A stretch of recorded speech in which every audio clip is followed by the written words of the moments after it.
Hey everybody, it's Matt from Royal Caribbean Blog, and today we're going to be talking about some things that really surprise first-time cruisers about a Royal Caribbean cruise. Some of these things you might know about, but others might be a bit of a truth bomb coming your way. So these are 7 things that surprise first-timers on Royal Caribbean. Here we go.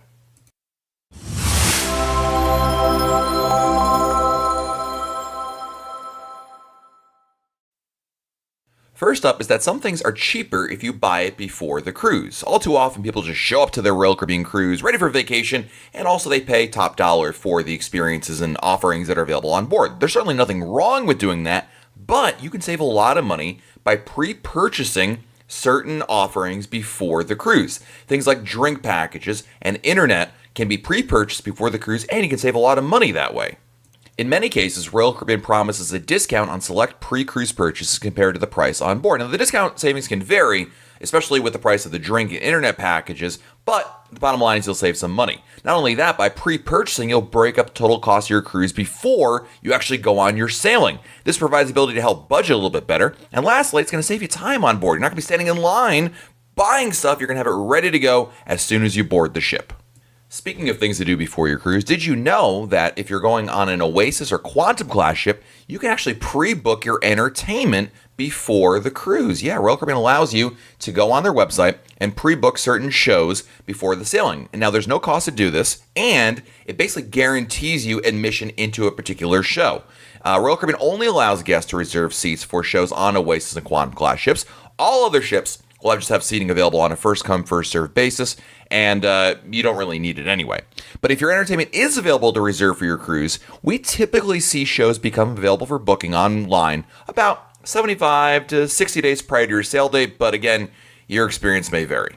One of my favorite ways to save money is also our next tip for first-timers that may not know about Royal Caribbean is that you can actually bring some of the drinks with you on board your ship.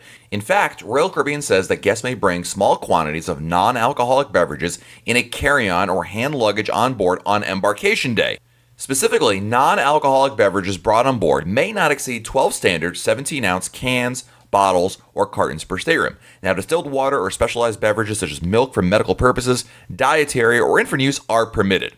Now, with that being said, you're still not allowed to bring any alcoholic beverages on board, with the exception of Royal Caribbean allowing you to actually bring 2 bottles of wine per stateroom. That's right. Even though you can't bring beer or liquor on board your ship, you can bring up to 2 bottles of wine per stateroom on embarkation day. Each bottle of wine may be up to 750 milliliters in size, and just like the non-alcoholic beverages, should be brought in your carry-on luggage, so that means don't put it in the checked luggage.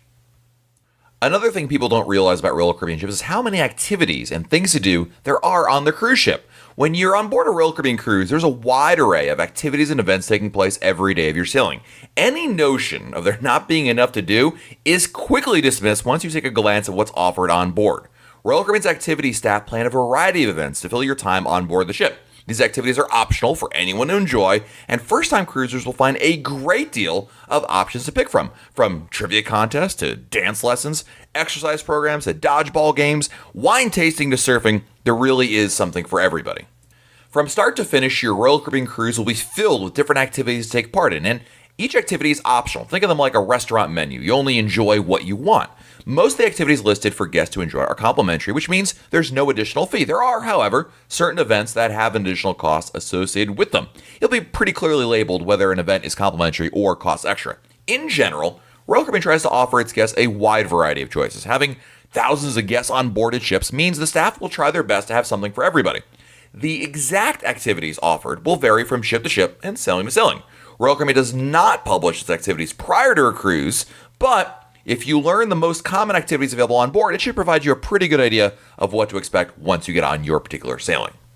If you're wondering how to find out what type of events will be occurring on a given sailing or an example of what to expect, the best way to do that is to look at a past cruise compass. Each evening, your stateroom attendant will deliver a paper copy of the cruise compass to your stateroom. It's basically a newspaper with all the events and activities coming up for the next day. Now, we do keep an archive of past cruise compasses on our website at royalcaribbeanblog.com, and I will post a link right below this video so you can go check it on out for your particular ship you're going on. One of my favorite things to tell people that may surprise them about their Royal Caribbean cruise is on some ships, you can actually go to the front of the ship on the bow and hang out at the helipad right at the front.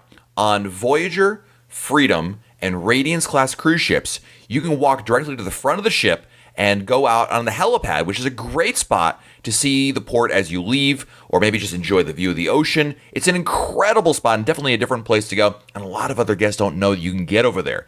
Basically, all you have to do is go out to the walking deck on either deck 4 or deck 5 of your ship, depending on which ship you happen to be on, and walk all the way forward, and you'll be able to access the helipad. And again, this is only on Freedom, Voyager, and Radiance class ships.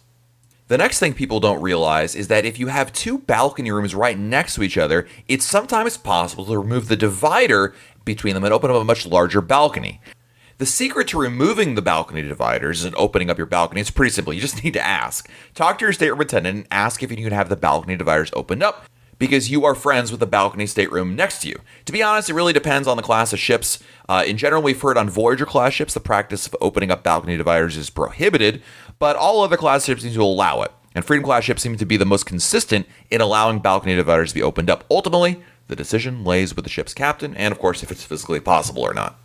And lastly, something a lot of people don't realize is there will always be something to eat available at any time. A really common question we get is there going to be enough food included in the cruise? What happens if you get hungry in the middle of the night? And things of that nature. And the bottom line is there is plenty of great food included in the cost of a Royal Caribbean cruise. One can easily go an entire cruise and enjoy nothing but food that it has no additional cost from morning to night. After all, that's what the concept of cruise has been for a while.